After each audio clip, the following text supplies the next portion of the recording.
ನಮಸ್ಕಾರ ಸ್ನೇಹಿತರೆ, ಬೆಂಕಿ ಬಿರುಗಾಳಿ ಚಾನೆಲ್ಗೆ ತಮ್ಮೆಲ್ಲರಿಗೂ ಸ್ವಾಗತ. ಕರ್ನಾಟಕ ರಾಜ್ಯದ ಕಾಂಗ್ರೆಸ್ ಪಕ್ಷದ ವಲಯದಲ್ಲಿ ನಿಜಕ್ಕೂ ಕೂಡ ಭೂಕಂಪದ ವಾತಾವರಣ.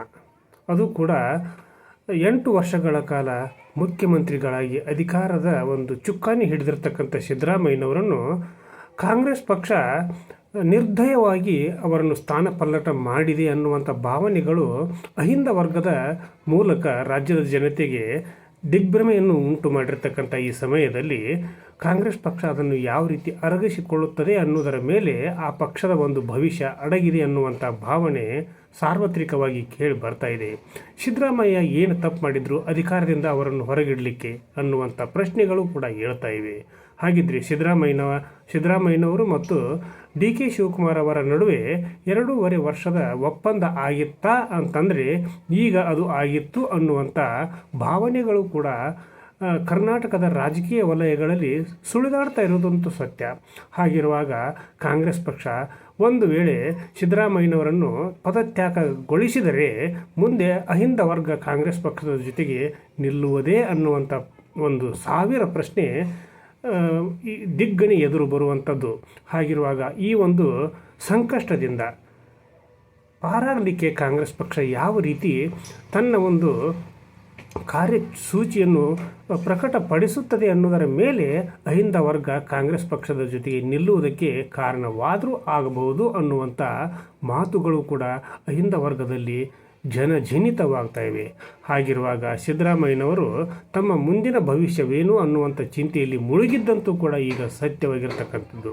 ಹಾಗಿದ್ರೆ ಅವರ ಮಗನಿಗೆ ಒಂದು ಉನ್ನತ ಸ್ಥಾನಮಾನವನ್ನು ಕೊಡಿಸಲಿಕ್ಕೆ ಅವರು ಈ ನಿರ್ಧಾರ ತೆಗೆದುಕೊಂಡ್ರಾ, ಅಥವಾ ತನ್ನ ಗಟ್ಟಿ ಧ್ವನಿಯಿಂದ ಹೈಕಮಾಂಡನ್ನೇ ದಿಗ್ಭ್ರಮೆಗೊಳಿಸುವಂಥ ಪ್ರಶ್ನೆಗಳನ್ನು ಎಸೆಯುವುದರಲ್ಲಿ ಸಿದ್ದರಾಮಯ್ಯ ನಿಶ್ಚಿಮರಾಗಿದ್ದರೂ ಕೂಡ ಈ ಸಂಕಷ್ಟದಿಂದ ಅವರು ಹೊರಗೆ ಬರಲಿಕ್ಕೆ ಸಾಧ್ಯವಾಗದೇ ಇರುವುದಕ್ಕೆ ಕಾರಣಗಳೇನು ಅನ್ನುವಂಥ ಪ್ರಶ್ನೆಗಳನ್ನು ಹಾಕಿದಾಗ ಆ ಪ್ರಶ್ನೆಗಳಿಗೆ ಉತ್ತರವೂ ಕೂಡ ಸ್ವಾಭಾವಿಕವಾಗಿ ಸಿಗುವುದರಲ್ಲಿ ಸಂದೇಹವಿಲ್ಲ.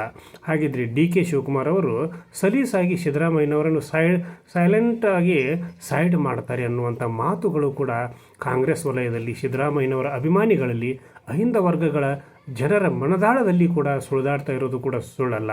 ಹಾಗಿದ್ರೆ ಅಹಿಂದದ ಸಮೂಹಗಳು ಕಾಂಗ್ರೆಸ್ ಪಕ್ಷಕ್ಕೆ ತನ್ನ ನಿಷ್ಠೆಯನ್ನು ವ್ಯಕ್ತಪಡಿಸುತ್ತವೆಯೇ ಅಂದರೆ ಖಂಡಿತವಾಗಿಯೂ ಇಲ್ಲ ಅನ್ನುವಂಥ ಉತ್ತರಗಳು ಕೂಡ ಆ ಒಂದು ಸಮುದಾಯದ ಮುಖಂಡರಿಂದ ಬರ್ತಿರ್ತಕ್ಕಂಥವು. ಹಾಗಿದ್ರೆ ಮುಂದೆ ಆ ಅಹಿಂದ ಸಮುದಾಯದ ನಾಯಕರಾರು ಅಂತಂದರೆ ಪ್ರಸ್ತುತ ಸನ್ನಿವೇಶದಲ್ಲಿ ಸತೀಶ್ ಜಾರಕಿಹೊಳಿ ಅವರನ್ನು ಹೊರತುಪಡಿಸಿದರೆ ಅಹಿಂದ ವರ್ಗಕ್ಕೆ ನೇತಾರ ಅನ್ನೋರು ಯಾರೂ ಇಲ್ಲ.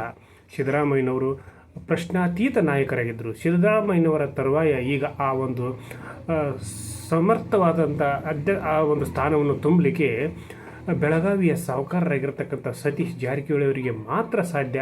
ಅವರೇ ಅದರಿಂದ ಈ ವರ್ಗಗಳಿಗೆ ಏನಾದರೂ ನ್ಯಾಯವನ್ನು ಒದಗಿಸಿಕೊಡಬಹುದು ಅನ್ನುವಂಥ ಒಂದು ಸಣ್ಣ ಆಶಾಭಾವನೆಯೂ ಕೂಡ ಅಹಿಂದ ವರ್ಗಗಳ ನಾಯಕರಲ್ಲಿ ಇದೆ.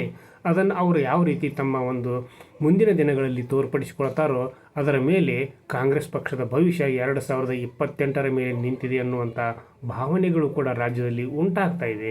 ಹಾಗಿದ್ದಾಗ ಸಿದ್ದರಾಮಯ್ಯನವರನ್ನು ಕೆಳಗಿಳಿಸಿ ಮುಖ್ಯಮಂತ್ರಿಗಳಾಗಿ ಡಿ ಕೆ ಶಿವಕುಮಾರ್ ಅವರು ಪದಗ್ರಹಣ ಮಾಡಿದ ಮೇಲೆ ಯಾವ ರೀತಿ ಅವರ ಆಡಳಿತ ಇರುತ್ತದೆ ಹಾಗೂ ಆ ಆಡಳಿತದಲ್ಲಿ ಅವರು ಯಾವ ರೀತಿ ತನ್ನ ಒಂದು ಛಾಪನ್ನು ಮೂಡಿಸ್ತಾರೆ ಅನ್ನೋದರ ಮೇಲೆ ಮುಂದಿನ ರಾಜಕೀಯ ಭವಿಷ್ಯ ಕಾಂಗ್ರೆಸ್ಸಿನ ಪಾಲಿಗಂತೂ 100ಕ್ಕೆ 100ರಷ್ಟು ಸತ್ಯವಾಗುವುದರಲ್ಲಿ ಸಂದೇಹವಿಲ್ಲ.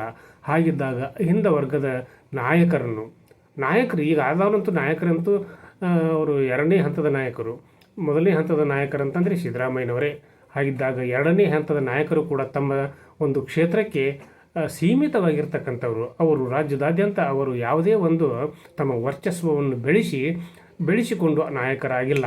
ಹಾಗಿದ್ದಾಗ ನಾಯಕರಾಗುವ ಸಮರ್ಥ ವ್ಯಕ್ತಿಗಳು ಕೂಡ ಸಮರ್ಥ ಯುವಕರು ಕೂಡ ಅಹಿಂದ ವರ್ಗಗಳಲ್ಲಿ ಇದ್ದಾರೆ. ಅವರನ್ನು ಗುರುತಿಸಿ ಹೆಕ್ಕಿ ತೆಗೆದು ಅವರಿಗೆ ನೀವು ಸ್ಥಾನಮಾನಗಳನ್ನು ನೀಡಿದರೆ ಮುಂದೆ ನಿಮ್ಮ ಪಕ್ಷಕ್ಕೆ ಒಂದು ಉಜ್ವಲ ಭವಿಷ್ಯವಿದೆ ಎನ್ನುವಂಥ ಮಾತುಗಳು ಕೂಡ ಕೇಳಿ ಬರ್ತಾ ಇರೋದು ಕೂಡ ಸ್ವಾಭಾವಿಕ ಸತ್ಯ.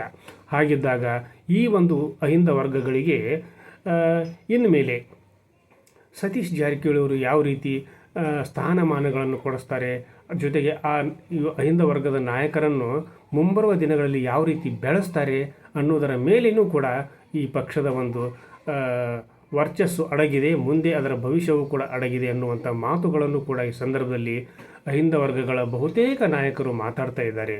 ಹಾಗಿದ್ದಾಗ ಈ ಒಂದು ಅವಕಾಶ ಭಾರತೀಯ ಜನತಾ ಪಕ್ಷಕ್ಕೂ ಕೂಡ ಬೇಕಾಗಿತ್ತು. ಯಾಕಂದರೆ ಸಿದ್ದರಾಮಯ್ಯನವರು ಅಧಿಕಾರದಲ್ಲಿ ಇರುವವರೆಗೂ ಕೂಡ ಅವರ ಪ್ರಭಾವ ಯಾವತ್ತೂ ಕೂಡ ಕಡಿಮೆ ಆಗೋದಿಲ್ಲ, ಅಹಿಂದ ವರ್ಗಗಳು ನಮ್ಮ ಜೊತೆಗೆ ಬರೋದಿಲ್ಲ.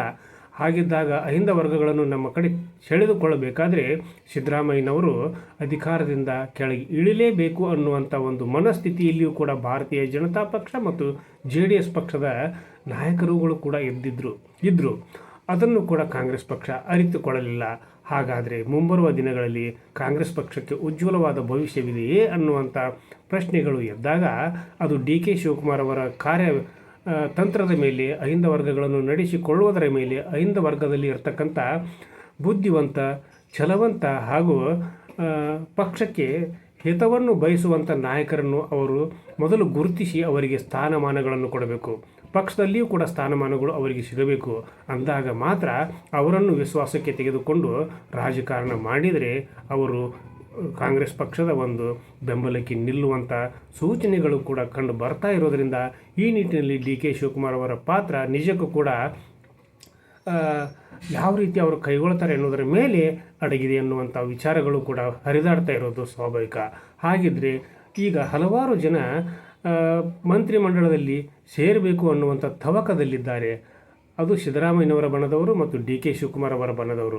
ಅದನ್ನು ಯಾವ ರೀತಿ DK ಶಿವಕುಮಾರ್ ಅವರು ಸರಿಪಡಿಸ್ತಾರೆ ಹಾಗೂ ಮುಂದೆ ಪಕ್ಷದಲ್ಲಿ, ಸರ್ಕಾರದಲ್ಲಿ ಯಾವ ರೀತಿ ಒಂದು ಸಮತೋಲನವನ್ನು ಕಾಯ್ದುಕೊಳ್ಳುತ್ತಾರೆ ಅನ್ನೋದರ ಮೇಲೆಯೂ ಕೂಡ ಸರ್ಕಾರದ ಭವಿಷ್ಯ, ಪಕ್ಷದ ಭವಿಷ್ಯ ಅಡಗಿದೆ. ಹಾಗಿದ್ದಾಗ ಅಹಿಂದ ವರ್ಗಗಳು, ಸುಮಾರು 70% ಅಹಿಂದ ಮತಗಳು ಕರ್ನಾಟಕ ರಾಜ್ಯದಲ್ಲಿ ಇವೆ.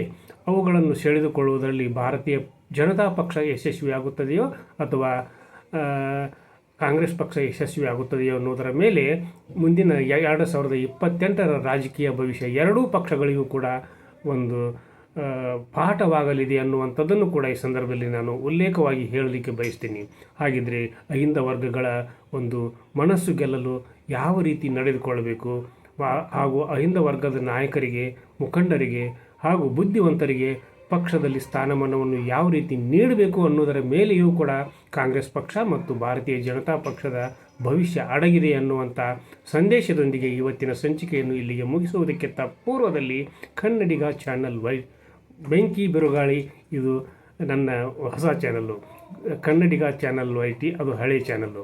ಬೆಂಕಿ ಬಿರುಗಾಳಿ ಚಾನಲ್ಗೆ ತಾವೆಲ್ಲರೂ ಕೂಡ ಸಪೋರ್ಟ್ ಮಾಡಿರಿ, ಶೇರ್ ಮಾಡಿರಿ, ಲೈಕ್ ಮಾಡಿರಿ, ಕಮೆಂಟನ್ನು ಕೂಡ ನನ್ನ ಜೊತೆಗೆ ಹಂಚಿಕೊಡ್ರಿ. ಪ್ರತಿಯೊಂದು ಸಂಚಿಕೆಗಳನ್ನು ನಿಮ್ಮ ಸ್ನೇಹಿತರಿಗೆ, ಬಂಧು ಬಾಂಧವರಿಗೆ, ರಾಜ್ಯದ ಪ್ರತಿಯೊಂದು ಮನೆಗೂ ಕೂಡ, ವ್ಯಕ್ತಿಗಳಿಗೂ ಕೂಡ ತಲುಪಿಸುವಂಥ ಕಾರ್ಯವನ್ನು ಮಾಡ್ತೀರಾ ಅನ್ನುವಂಥ ನಂಬಿಕೆಯೊಂದಿಗೆ ಇವತ್ತಿನ ಸಂಚಿಕೆಯನ್ನು ಇಲ್ಲಿಗೆ ಮುಗಿಸಿ ನಾಳಿನ ಸಂಚಿಕೆಯೊಂದಿಗೆ ತಮ್ಮ ಜೊತೆಗೆ ಹಾಜರಾಗ್ತೀನಿ. ಅಲ್ಲಿವರೆಗೂ ನನ್ನ ನಮಸ್ಕಾರ.